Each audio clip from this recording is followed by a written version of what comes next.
Target untuk menyelesaikan pelipatan surat suara dilakukan pada tanggal 20 Januari.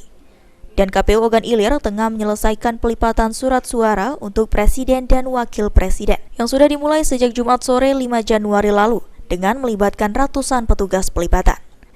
Berdasarkan hitungan, untuk proses pelipatan dan sortir seluruh surat suara yang ada memakan waktu masing-masing 4 hari, di mana setiap tenaga kerja yang melipat surat suara dihargai senilai Rp338 per kertas suara.